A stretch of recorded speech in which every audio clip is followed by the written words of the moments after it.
Assalamualaikum warahmatullahi wabarakatuh. Selamat pagi semuanya. Semoga kita selalu dalam keadaan sehat walafiat. Kepada yang terhormat Bapak Muhammad Infandi MHI selaku dosen mata kuliah Fikih Mawarid dan Munakahat, dan teman-temanku semua kelas F yang kami banggakan. Perkenalkan, kami dari kelompok 12 akan mempresentasikan materi tentang Dawil Furud dan Dawil Arham.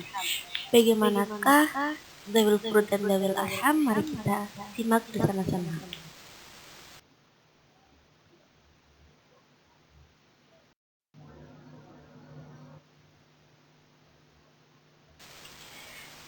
Oke teman-teman, materi kita yang pertama yaitu pengertian Dawil Furud. Furud menurut istilah fikih mawaris ialah saham yang sudah ditentukan jumlahnya untuk peninggalan, baik dengan nas maupun dengan ijma. Arti lughawi al-furud adalah orang-orang yang mempunyai saham atau bagian pasti. Secara istilah, Dawil Furud adalah ahli waris yang sahamnya telah ditentukan secara terperinci, yaitu 1/2, 1/3, 1/4, 1/6, 1/8 dari warisan. Jadi Dawil Furud itu bagian warisan yang telah ditentukan oleh Al-Quran maupun ijma para ulama.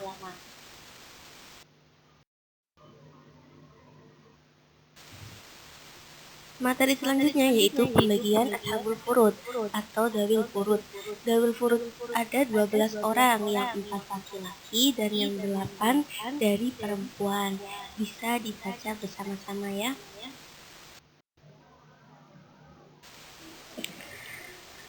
Selanjutnya yaitu macam-macam ashabul furud.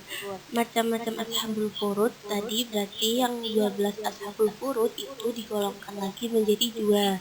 Yang pertama ashabul furud tadawiyah, artinya ahli waris yang mendapatkan harta warisan disebabkan karena hubungan pernikahan. Jadi seseorang dapat warisan itu karena ada ikatan pernikahan.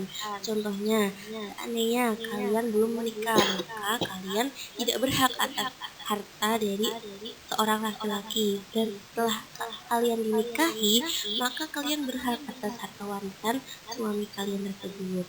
Yang kedua, ashabul furud nasabiyah, yaitu ahli waris yang mendapatkan harta warisan disebabkan karena nasab atau keturunan. Dapat dibaca siapa lagi yang furud nasabiyah di PPT kita. Nah, seperti yang sudah saya katakan tadi di muka, ashabul furud itu pembagian yang sudah ditentukan dalam Al-Quran maupun ijma para ulama. Nah, pembagian itu ada 6. Yang pertama ada yang mendapat setengah, ada yang mendapat 1/4, ada yang mendapat 1/8, ada yang mendapat 1/3, ada yang mendapat 2/3, ada yang mendapat 1/6. Siapa lagi mereka? Kita lanjut ke slide selanjutnya. Selanjutnya yaitu yang berhak mendapatkan bagian setengah. Yang pertama suami. Syaratnya ketika tidak ada anak keturunan yang mewarisi. Jadi suami dapat mendapatkan 1/2 ketika antara suami dan istri tersebut tidak memiliki anak, baik itu anak laki-laki maupun anak perempuan. Yang kedua, seorang anak perempuan.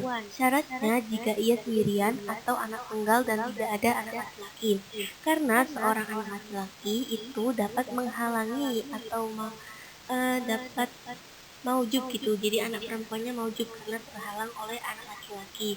Lah, data maujub itu dapat kita temui di bab maujub, atau dapat juga kita jumpai di bab asobah bin nafsi.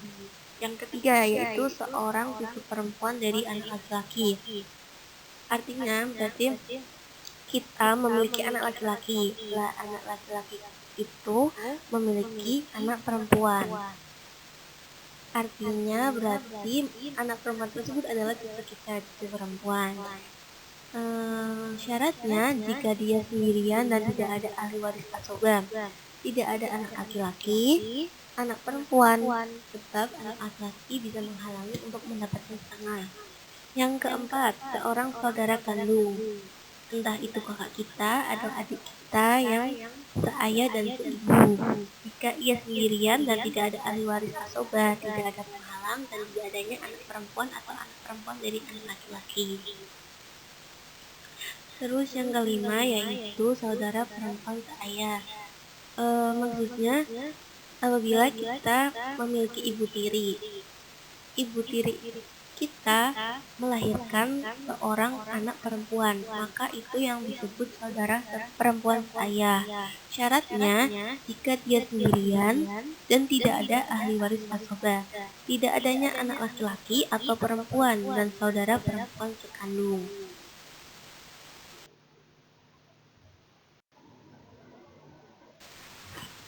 Kita lanjut ya teman-teman. Yang berhak mendapatkan bagian seperempat itu ada dua. Yang pertama suami. Syaratnya dengan adanya anak atau cucu yang mewarisi. Jadi tadi yang di seperdua kan syaratnya suami nggak boleh ada anak atau keturunannya. Nah, jika suami itu tidak memiliki anak, maka dia mendapatkan seperdua. Sedangkan jika memiliki anak, maka mendapatkan seperempat. Selanjutnya yang nomor 2 yaitu seorang istri. Syaratnya jika tanpa adanya seorang anak atau cucu, istri akan mendapatkan seperempat jika tidak memiliki keturunan.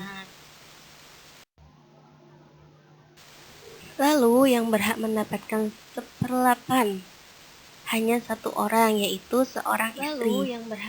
Syaratnya jika mempunyai seorang anak. Jadi kalau istri tersebut memiliki anak atau keturunan, maka dapat seperlapan. Nah, kalau tidak memiliki keturunan, dapatnya seperempat.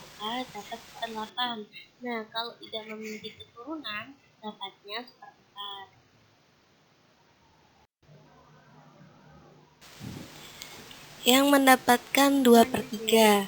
Yang mendapatkan 2/3 itu secara umum syaratnya harus lebih dari satu. Yang pertama, 2 anak perempuan atau lebih dan tidak adanya anak laki-laki. Yang pertama itu 2 anak perempuan harus 2. Kalau 1 berarti tadi pakainya yang setengah. Tapi syaratnya tidak boleh ada anak laki-laki atau tidak boleh ada maujudnya. Terus yang kedua, 2 cucu perempuan dari anak laki-laki. Syaratnya jika tidak bersama cucu laki-laki, artinya juga tidak ada maujub atau yang menghalangi. Yang ketiga, 2 orang saudara sekandung atau lebih. Artinya jika tidak ada saudara laki-laki sekandung. Kalau ada saudara laki-laki sekandung itu berarti dapat menghalangi.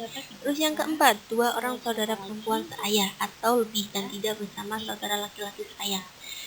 2 orang saudara perempuan seayah itu tadi berarti yang dari ibu tiri tersebut.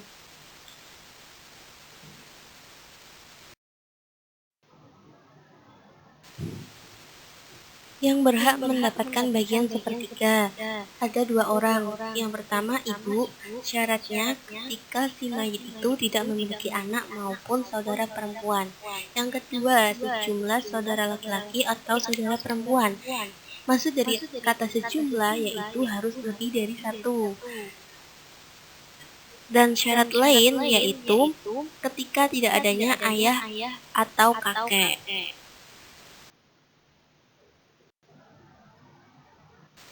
Oke teman-teman, sekarang bagian yang terakhir dari dalil furud atau furudul muqaddarah, yaitu yang berhak mendapatkan bagian 1/6. Ada 7 orang. Yang pertama bapak. Syaratnya jika ada anak atau cucu laki-laki dan seterusnya ke bawah. Jadi bapak mayit itu dapat mendapatkan warisan ketika mayit itu memiliki anak laki-laki maupun cucu laki-laki. Yang kedua nenek, ibu atau ayah, baik 1 orang atau berapa orang dibagi di antara mereka. Tapi syaratnya jika tidak ada ibu, jadi nenek dapat mendapatkan warisan ketika si mayit tidak memiliki ibu. Yang ketiga kakek. Syaratnya jika mayit itu memiliki anak maupun cucu yang laki-laki. Lalu ibu si mayit mendapatkan bagian jika mayit memiliki anak maupun cucu perempuan ataupun laki-laki. Lalu yang kelima, cucu perempuan jika ada 1 anak perempuan. Yang keenam, saudara perempuan seayah jika ada saudara perempuan sekandung. Yang ketujuh, saudara perempuan atau laki-laki jika seibu saudara perempuan atau laki-laki seibu jika sendirian. Selanjutnya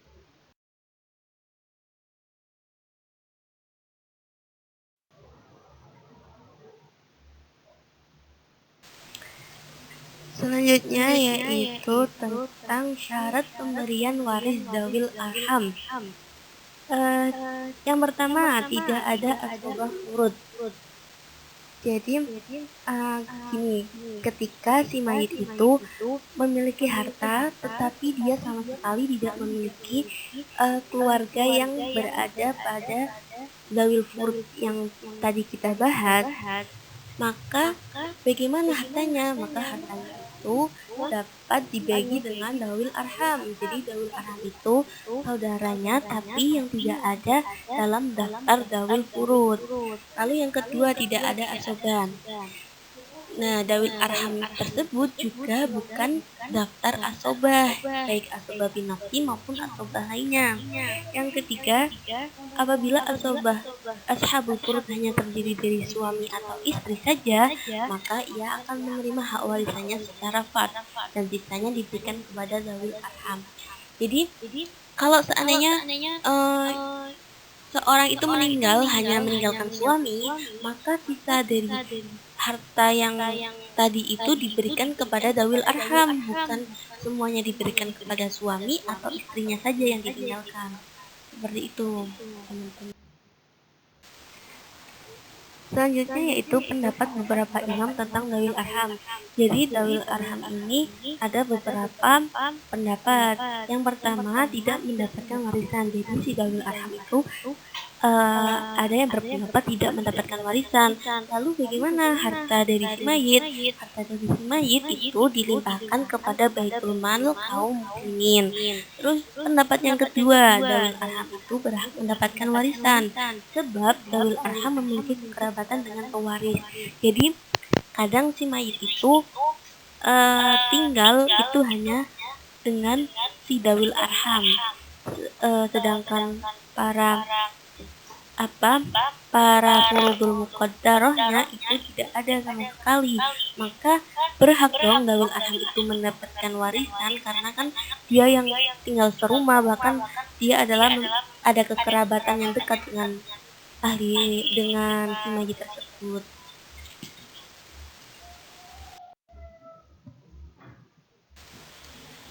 Selanjutnya, bagaimana cara pembagian waris untuk dawil arham? Yang ada 3 pendapat cara pembagian waris menurut dawil arham. Yang pertama, menurut ahlul rasmi, semua kerabat berhak mendapatkan warisan secara rata. Jadi semua dawil arham itu tidak dihitung sepertiga, seperdua, itu tidak dihitung seperti itu. Semuanya dibagi rata, gak ada hitung-hitungan. Terus yang kedua, menurut ahlu tanzil, keturunan ahli waris pada kedudukan pokok induk ahli waris asalnya. Maksudnya, jadi dawil arham itu disamakan dengan kedudukan ahli waris yang pokok atau induknya. Kita agar lebih paham, kita lihat contoh tabel di slide selanjutnya.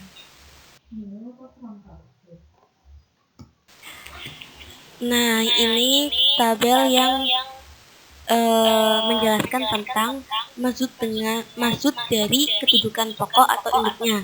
Jadi gini ya teman-teman, kita lihat di tabel sini itu ada cucu perempuan dari anak perempuan. Artinya kita memiliki anak perempuan. Nah, anak perempuan kita itu memiliki anak perempuan lagi, jadi cucu kita gitu. Cucu kita perempuan kan dia tidak mendapatkan warisan sepeser pun, yang mendapatkan yaitu anak perempuan kita. Tapi anak perempuan kita pun nggak ada, furudul muqaddarah pun semuanya nggak ada, adanya hanya dia. Maka dia berhak mendapatkan dawil warisan karena dia adalah dawil arham. Lah, bagaimana bagian warisannya? Bagian warisannya itu menginduk, kedudukannya itu sama dengan induknya. Induknya dari cucu kita siapa? Ya berarti ibunya. Ibunya berarti siapanya kita? Ibu dari cucu kita berarti kan anak kita. Nah, dia Cucu kita jadi disamakan kedudukannya dengan anak kita, anak perempuan. Anak perempuan mendapatkan sepertiga. Syaratnya jika tidak ada muasitnya, kan nggak ada muasitnya karena cucu kita karena kita nggak memiliki furudul muqaddarah. Anak perempuan nggak ada, anak laki-laki nggak ada, artinya cuma cucu perempuan. Oke, selanjutnya biar lebih paham, yang kedua yaitu anak laki-laki dari saudari kandung. Jadi seandainya kita punya kakak perempuan, kakak kita memiliki anak laki-laki. Lah, anak laki-laki tersebut sebetulnya kan tidak masuk kepada furudul muqaddarah atau tadi dawil furud. Nah, maka anak laki-laki tersebut masuk ke dawil arham. Dia berhak mendapatkan warisan. Lah anak laki-laki itu menginduk pada siapa? Dia menginduk pada saudari kita, yaitu kan dia anaknya mbak kita ya, berarti dia dianggap seperti mbak kita gitu. Bagiannya setengah atau asoban. Setengah ketika saudari perempuan, setengah ketika dia tunggal, tidak ada ahun, tidak ada far'ul waris, dan tidak ada abun. Dia asobah ketika dia terhalang oleh ahun. Selanjutnya, yang ketiga contohnya anak perempuan dari saudara bapak. Nah, tadi ibu tiri kita itu memiliki anak laki-laki. Lah anak laki-laki dari ibu tiri kita kan itu berarti saudara tiri. Seandainya adik tiri kita memiliki anak perempuan. Lah anak perempuan itu berhak atas harta kita. Lalu bagiannya disamakan dengan induknya. Induknya siapa? Induknya kan bapaknya. Berarti bapaknya kan bapak dari anak tersebut adalah saudara tiri kita. Berarti dia disamakan dengan saudara sebapak. Bagiannya dihijab oleh saudari sekandung. Jika ada saudari sekandung, lalu ada saudara sebapak, maka saudara sebapak itu kalah atau maujud. Saudari kandung itu memberikan hijab atau penghalang untuk saudara sebapak mendapatkan bagian gitu.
Nah, ini adalah lanjutan dari yang data di atas tadi menurut ahlul korban. Sebelumnya kami mohon maaf karena tidak bisa memberikan contoh yang menurut ahlul korban karena keterbatasan kemampuan kami dalam menguasai materi yang menurut ahlul korban. Harapannya semoga Bapak dosen berkenan memberikan contoh yang menurut ahlul korban. Cukup sekian presentasi dari kelompok 12. Kami mengerjakan makalah ini atau presentasi pada kali ini dengan semaksimal mungkin. Tetapi apabila ada kesalahan maupun kekeliruan dalam memberikan contoh maupun dalam penyampaian materinya, kami sangat membuka kritik dan saran dari teman-teman kelas F semuanya. Akhirul kalam, wassalamualaikum warahmatullahi wabarakatuh.